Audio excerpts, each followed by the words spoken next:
നമസ്കാരം.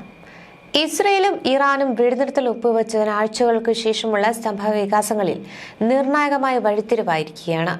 ഇറാനിൽ നിന്നോ യമനിൽ ഹൂതി വിമതരിൽ നിന്നോ പുതിയ മിസൈൽ ആക്രമണങ്ങൾ ഉണ്ടാകുമെന്ന് ഇസ്രയേൽ പ്രതിരോധ സേന ഭയപ്പെടുന്നുവെന്ന് മാധ്യമ റിപ്പോർട്ടുകൾ സൂചിപ്പിക്കുന്നു.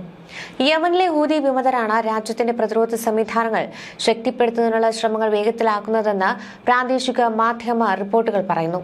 ഇത് ഇസ്രയേലിന്റെ സുരക്ഷാ ഏജൻസികൾക്ക് ഒരു ആശങ്ക ഉയർത്തിയിട്ടുണ്ട്. ഇറാനിൽ നിന്നോ യമനിലെ ഹൂതികളിൽ നിന്നോ ഉണ്ടാകാൻ സാധ്യതയുള്ള ആക്രമണത്തിനെതിരെ ഇസ്രയേൽ സ്വീകരിക്കുന്ന നടപടിയുടെ ഭാഗമായി ഇസ്രയേൽ പ്രതിരോധ മന്ത്രാലയം Arrow 3, Arrow 4, Iron Dome David's Sling, ground based laser defence system എന്നിവയുടെ ഉൽപാദനം വർദ്ധിപ്പിക്കുവാൻ ഉത്തരവിട്ടതായി വാല ന്യൂസിന് റിപ്പോർട്ട് ചെയ്യുന്നു. അനുകൂല സാഹചര്യങ്ങളിൽ അമേരിക്കയുമായി നേരിട്ട് ആണവ ചർച്ചകൾ നടത്തുവാൻ കഴിയുമെന്ന് ഇറാന്റെ ആദ്യ വൈസ് പ്രസിഡന്റ് മുഹമ്മദ് റേസ അരീഫ് പറഞ്ഞതായി ഔദ്യോഗിക വാർത്താ ഏജൻസിയായ IRNA പുറത്തിറക്കിയ പ്രസ്താവനയിൽ പറയുന്നു. രണ്ട് കക്ഷികളുടെ താൽപര്യങ്ങൾ സംരക്ഷിക്കുന്നതിനാണ് ചർച്ച എന്നതിനാൽ തുല്യ സാഹചര്യങ്ങളിൽ ചർച്ചകൾക്ക് ഇറാൻ തയ്യാറാണ്. സാഹചര്യങ്ങൾ അനുയോജ്യമാണെങ്കിൽ ചർച്ചകൾ നേരിട്ട് പോലും നടത്താമെന്ന് ആരിഫ് മാധ്യമ പ്രവർത്തകരോട് പ്രതികരിച്ചു. ഗാസ നഗരം പിടിച്ചെടുക്കാനുള്ള സൈനിക പദ്ധതി ഇസ്രയേൽ പുനഃപരിശോധിച്ചതായി ഇസ്രയേൽ പ്രതിരോധ മന്ത്രി ഇസ്രായേൽ കാറ്റ്സ് പറഞ്ഞു. 2023 ഒക്ടോബറിൽ യുദ്ധം ആരംഭിച്ചതിനു ശേഷം ഗാസയിലെ ഏറ്റവും വിപുലമായ കര നടപടികൾ ഒന്നായിരിക്കുമെന്നുള്ള തയ്യാറെടുപ്പുകൾ സൂചിപ്പിക്കുന്ന ഈ അധിനിവേശം ആഗോള ശ്രദ്ധ നേടുമെന്ന് പ്രതീക്ഷിക്കുന്നതായി IANS വാർത്താ ഏജൻസിയുടെ റിപ്പോർട്ടിൽ പറയുന്നു. ഇസ്രയേലിനെതിരെ കൈ ഉയർത്തിയാൽ ആ കൈ വെട്ടിമാറ്റുമെന്നും പ്രതിരോധ മന്ത്രി ഇസ്രായേൽ കാറ്റ്സ് പ്രതികരിച്ചു. ഇസ്രയേലിന് നേരെയുള്ള മിസൈൽ ആക്രമണത്തിന് പിന്നാലെയായിരുന്നു യമനിലെ ഹൂതികൾക്കെതിരെ ഭീഷണി മുഴക്കിയത്. ഇസ്രയേലിനെതിരെ വെടിനിർത്തുവാനുള്ള ഓരോ ശ്രമത്തിനും ഹൂതികൾ വലിയ വില നൽകേണ്ടി വരും. ഞങ്ങൾ വ്യോമ നാവിക ഉപരോധം ഏർപ്പെടുത്തുകയാണ്. അത് അവർക്ക് വളരെയധികം ദോഷം ചെയ്യും. ഇന്ന് രാവിലെ ഞങ്ങൾ അടിസ്ഥാന സൗകര്യങ്ങളും ഊർജ്ജ കേന്ദ്രങ്ങളിലും ആക്രമണം നടത്തി. ഇതൊരു തുടക്കം മാത്രമാണ്, പ്രതിരോധ മന്ത്രിയുടെ ഓഫീസ് പുറത്തിറക്കിയ പ്രസ്താവനയിൽ പറയുന്നു. ഗാസയിൽ ജെറൂസലേം ക്രൈസ്തവ രൂപത നടത്തുന്ന അൽ അലി ബാപ്റ്റിസ്റ്റ് ആശുപത്രിക്ക് നേരെ വീണ്ടും ഇസ്രയേൽ ബോംബാക്രമണം നടത്തി. ചികിത്സ തേടിയെത്തിയവർ അടക്കം 7 പേർ കൊല്ലപ്പെട്ടു. ഭക്ഷണം തേടിയെത്തിയ 24 പേരെ കൂടി ഇസ്രയേൽ സേന വെടിവെച്ചു കൊന്നതായി ആരോഗ്യ മന്ത്രാലയം അറിയിച്ചു. ഗാസ സിറ്റിയിൽ നിന്ന് ജനങ്ങളെ തുരത്തുന്നതിന്റെ ഭാഗമായി ഇസ്രയേൽ സേന ആക്രമണം വ്യാപിപ്പിച്ചിട്ടുണ്ട്. തെക്കൻ ഗാസയിലേക്ക് പലസ്തീനികളെ പുറന്തള്ളുവാനാണ് നീക്കം. ഉപരോധത്തിനിടയിലും കഴിഞ്ഞ ദിവസം ഉപകരണങ്ങൾ കടത്തിവിട്ടത് തെക്കൻ ഗാസയെ കോൺസെൻട്രേഷൻ ക്യാമ്പാക്കി മാറ്റുന്നതിന്റെ ഭാഗമാണെന്ന ആശങ്കയുണ്ട്. യമനിലെ ഹൂതികൾ അയച്ച 2 മിസൈലുകൾ പ്രതിരോധിച്ചതായി ഇസ്രയേൽ അവകാശപ്പെട്ടു. ബെൻ ഗുരിയോൺ വിമാനത്താവളത്തിന്റെ പ്രവർത്തനം മണിക്കൂറുകൾ നിർത്തിവെക്കുകയും ചെയ്തു. ഇതിനിടെ യമൻ തലസ്ഥാനമായ സിനായിലെ വൈദ്യുത നിലയം ആക്രമിച്ചിരിക്കുകയാണ് ഇസ്രയേൽ. തലസ്ഥാനത്തേക്ക് വൈദ്യുതി വിതരണം ചെയ്യുന്ന സുപ്രധാന സൗകര്യങ്ങളിലൊന്നായി കണക്കാക്കപ്പെട്ടിരുന്ന സനയുടെ തെക്ക് ഭാഗത്തുള്ള ഹാസിസ് പവർ സ്റ്റേഷനെ ലക്ഷ്യമിട്ടാണ് ആക്രമണങ്ങൾ നടത്തിയതെന്ന് അൽ മയാദീൻ റിപ്പോർട്ട് ചെയ്തു. ആക്രമണം സ്റ്റേഷനിലെ ജനറേറ്ററുകളെ ബാധിച്ചുവെന്നും അവ പ്രവർത്തനരഹിതമാക്കുകയും പ്രദേശത്ത് വലിയ വൈദ്യുതി തടസ്സം സൃഷ്ടിക്കുകയും ചെയ്തതായി യമൻ സിവിൽ ഡിഫൻസ് വൃത്തം സ്ഥിരീകരിച്ചു. വൈദ്യുതി നിലയത്തിന് നേരെയുള്ള ആക്രമണത്തിന് പിന്നിൽ ഇസ്രായേൽ നാവികസേനയാണെന്ന് ഇസ്രായേൽ മാധ്യമങ്ങളും റിപ്പോർട്ട് ചെയ്തു. ഗാസയെ പ്രതിരോധിക്കുന്നതിനായി യമൻ സൈനിക നടപടികൾ തുടരുകയും ചെങ്കടലിലും അറബിക്കടലിലും ഇസ്രയേലുമായി ബന്ധപ്പെട്ട കപ്പലുകളെ ലക്ഷ്യം വെക്കുകയും ചെയ്യുന്നതിനിടയിലാണ് ആക്രമണം. ഗാസയിലെ ഇസ്രയേലി ആക്രമണം അവസാനിപ്പിക്കുകയും ഉപരോധം പിൻവലിക്കുകയും ചെയ്യുന്നതുവരെ ഈ പ്രവർത്തനങ്ങൾ തുടരുമെന്ന് യമൻ സായുധ സേന ആവർത്തിച്ച് സ്ഥിരീകരിച്ചിട്ടുണ്ട്. യമൻ തലസ്ഥാനമായ സനയ്ക്കടുത്ത് ഹൂതി ഭരണകൂടം ഉപയോഗിക്കുന്ന ഊർജ്ജ അടിസ്ഥാന സൗകര്യങ്ങൾക്ക് നേരെ ഇന്ന് രാവിലെയാണ് ആക്രമണം നടത്തിയതായി IDF സ്ഥിരീകരിച്ചത്. ഇസ്രയേലി നാവികസേനയുടെ മിസൈൽ ബോട്ടുകളാണ് ആക്രമണം നടത്തിയത്. ഇസ്രയേൽ രാജ്യത്തിനും അതിന്റെ പൗരന്മാർക്കും നേരെ ഹൂതി ഭരണകൂടം നടത്തിയ ആവർത്തിച്ചുള്ള ആക്രമണങ്ങൾക്കുള്ള മറുപടിയാണ് ഈ ആക്രമണങ്ങൾ എന്നാണ് IDF പറയുന്നത്. ഇതിനിടെ ബന്ദികളുടെ മോചനത്തിന് ഹമാസുമായി കരാർ വേണമെന്നാവശ്യപ്പെട്ട് ഇസ്രയേലിൽ വൻ പ്രക്ഷോഭം അരങ്ങേറുന്നുണ്ട്.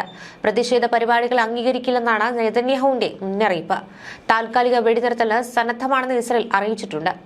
അൽ അലി ബാപ്റ്റിസ്റ്റ് ആശുപത്രിക്ക് നേരെ നടന്ന ആക്രമണത്തിലാണ് 7 മരണം സ്ഥിരീകരിച്ചത്. ഇസ്രയേലിന് നേർക്ക് വീണ്ടും മിസൈലുകൾ അയച്ചിട്ടുണ്ട് യമനിലെ ഹൂതികൾ. യുദ്ധം അവസാനിപ്പിച്ച് ബന്ദികളെ സുരക്ഷിതമാക്കി തിരിച്ചു കൊണ്ടുവരണമെന്നാവശ്യപ്പെട്ട് ഇസ്രയേലിൽ പ്രക്ഷോഭം വ്യാപിപ്പിക്കുകയാണ്. തലസ്ഥാനമായി തെൽ അവീവിൽ 10,000ങ്ങളാണ് തെരുവിലിറങ്ങിയത്. യുദ്ധവിരുദ്ധ പ്രവർത്തകർ ജെറൂസലേം തെൽ അവീവ് ഹൈവേ ഉപരോധിച്ചു. പ്രക്ഷോഭകർക്ക് നേരെ ഇസ്രായേൽ സുരക്ഷാ സേന ബലപ്രയോഗം നടത്തി.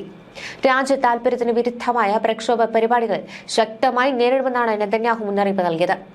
US-ലും വിവിധ യൂറോപ്യൻ ലാറ്റിൻ അമേരിക്കൻ രാജ്യങ്ങളിലും കാനഡയിലും യുദ്ധവിരുദ്ധ പ്രകടനങ്ങൾ നടന്നു. ഇതിനിടെ ഗാസ ഏറ്റെടുക്കുവാൻ പദ്ധതിയുമായി മുന്നോട്ട് പോകുമ്പോൾ തന്നെ താൽക്കാലിക വെടിനിർത്തലിന് രാജ്യം സന്നദ്ധമാണെന്നും ഇസ്രായേൽ മധ്യസ്ഥ രാജ്യങ്ങളെ അറിയിച്ചതായി റിപ്പോർട്ടുണ്ട്. ഗാസയിൽ ജെറൂസലേം ക്രൈസ്തവ രൂപത നടത്തുന്ന അൽ അലി ബാപ്റ്റിസ്റ്റ് ആശുപത്രിക്ക് നേരെയാണ് ഇസ്രായേൽ ബോംബാക്രമണം നടന്നത്. ചികിത്സ തേടിയെത്തിയവർ അടക്കമാണ് കൊല്ലപ്പെട്ടിരിക്കുന്നത്. കൂടാതെ ഭക്ഷണം തേടിയെത്തിയവരും കൊല്ലപ്പെട്ടു. ഗാസ സിറ്റിയിൽ നിന്ന് ജനങ്ങളെ തുരത്തുന്നതിന്റെ ഭാഗമായാണ് ഇസ്രായേൽ സേന ആക്രമണം വ്യാപിപ്പിച്ചത്. തെക്കൻ ഗാസയിലേക്ക് പലസ്തീനികളെ പുറന്തള്ളുവാനാണ് നീക്കം. ഉപരോധത്തിനിടയിലും ഉപകരണങ്ങൾ കടത്തിവിടുകയായിരുന്നു. ഇത് കോൺസെൻട്രേഷൻ ക്യാമ്പാക്കി മാറുന്നതിന്റെ ഭാഗമെന്നൊക്കെയാണ് ആശങ്ക ഉയർന്നത്. യമനിലെ ഹൂതികൾ അയച്ച 2 മിസൈലുകൾ പ്രതിരോധിച്ചതായും ഇസ്രായേൽ അവകാശപ്പെടുന്നുണ്ട്.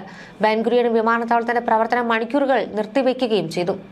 ഗാസയിൽ ഇസ്രായേൽ തുടർന്ന വംശഹത്യാ യുദ്ധം കാരണം ബന്ദി മോചനം വൈകുന്ന പശ്ചാത്തലത്തിലും ഓർത്തഡോക്സ് വിഭാഗങ്ങൾക്ക് നേരെ നിർബന്ധിത സൈനിക സേവനം ഏർപ്പെടുത്തിയതിലും പ്രതിഷേധിച്ച് ഇസ്രായേലിലെ ബെയ്റ്റ് ലിഡ് സൈനിക ജയിലിന് പുറത്ത് തീവ്ര ഓർത്തഡോക്സ് വിഭാഗങ്ങൾ പ്രതിഷേധങ്ങളുമായി എത്തിയിരുന്നു.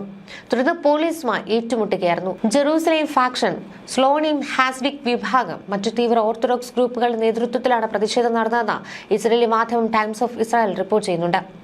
നേരത്തെ യുദ്ധം തുടരുന്ന സാഹചര്യത്തിൽ നിർബന്ധിത സൈനിക പ്രവർത്തനം ഏർപ്പെടുത്തിയ നടപടിക്കെതിരെ തീവ്ര ഓർത്തഡോക്സുകൾ രംഗത്ത് വന്നിരുന്നു. അൾട്രാ ഓർത്തഡോക്സ് വിഭാഗമായ ഹരേഡിയും നിർബന്ധിത സൈനിക സേവന ഉത്തരവുകൾ കത്തിക്കുകയും സൈനിക സേവനത്തിനെതിരെ മുദ്രാവാക്യം മുഴക്കുകയും ചെയ്തു. സൈനിക സേവനത്തിന് ഇറങ്ങിയ ഒരു ഹരേദിയെ പോലും ഉപേക്ഷിക്കില്ലെന്ന് പ്രതിഷേധക്കാർ പറഞ്ഞു. ചാനൽ 12 റിപ്പോർട്ട് പ്രകാരം നിർബന്ധിത സൈനിക സേവനത്തിൽ നിന്ന് ഒഴിഞ്ഞു മാറുകയോ ഒഴിവാക്കുകയോ ചെയ്യുന്ന വ്യക്തികൾക്കെതിരെ എൻഫോഴ്സ്മെന്റ് ശക്തിപ്പെടുത്തുവാനുള്ള സൈന്യത്തിന്റെ ശ്രമത്തിന്റെ ഭാഗമായി കഴിഞ്ഞ ആഴ്ച മുതൽ 9 അൾട്രാ ഓർത്തഡോക്സ് ആളുകളെ കസ്റ്റഡിയിലെടുത്തിരുന്നു. 9 പേരിൽ 2 പേരെ പിന്നീട് വിട്ടയച്ചു. 7 പേർ ഇപ്പോഴും മിലിറ്ററി പോലീസിന്റെ കസ്റ്റഡിയിലാണ്. മറ്റൊരു റിപ്പോർട്ട് നോക്കിയാൽ ഇറാഖിന്റെ വേദനയുടെ മറ്റൊരു ഇരുണ്ട അധ്യായം ഇന്ന് തുറക്കുകയാണ്. മുസൂളിന് സമീപം കണ്ടെത്തിയ ഏറ്റവും വലിയ കൂട്ടക്കുഴിമാടം തുറന്ന് പരിശോധിക്കുവാൻ ഇറാഖ് ആരംഭിച്ചു.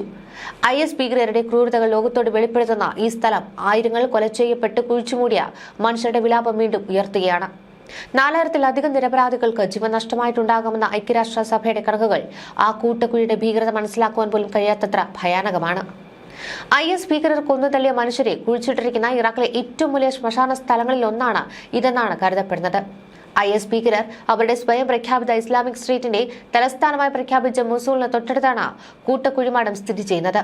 കൃത്യമായ കണക്കുകളൊന്നുമില്ലെന്നും 2018 ഐക്യരാഷ്ട്രസഭയുടെ റിപ്പോർട്ട് അനുസരിച്ച് ഖസ്ബയിൽ 4000 മൃതദേഹങ്ങൾ വരെ IS ഭീകരർ കൊലപ്പെടുത്തി മറവു ചെയ്തിട്ടുണ്ടെന്നുമാണ് കണക്കുകൾ സൂചിപ്പിക്കുന്നത്. IS ഭീകരർ വധിച്ച ഇറാഖി സൈനികർ, ആഭ്യന്തര മന്ത്രാലയം ഉദ്യോഗസ്ഥർ, പൗരന്മാർ, യസീദി മതന്യൂനപക്ഷത്തിലെ അംഗങ്ങൾ എന്നിവരായിരിക്കാം കുഴികളിൽ തള്ളപ്പെട്ടതെന്നാണ് നിഗമനം. കുഴിമാടത്തിന് 150 മീറ്റർ ആഴവും 110 മീറ്റർ വീതിയുമുണ്ട്. 2016 മാത്രം ഖസ്ബയിൽ ഒറ്റ ദിവസം കൊണ്ട് 280 പേരെ IS ഭീകരർ കൊലപ്പെടുത്തി മറവു ചെയ്തുവെന്നാണ് നിഗമനം. ഇറാഖിലുടനീളം IS ഭീകരർ 200-ലധികം കൂട്ടക്കുഴിമാടങ്ങൾ നിർമ്മിച്ചിട്ടുണ്ട് എന്നാണ് ഐക്യരാഷ്ട്ര സംഘടനയുടെ കണക്ക്. ഇതിൽ ആകെ 12,000-ഓളം മൃതദേഹങ്ങൾ ഉണ്ടാകാമെന്നും അധികൃതർ പറയുന്നു. ന്യൂസ് ഡെസ്ക് മലയാളി വാർത്ത.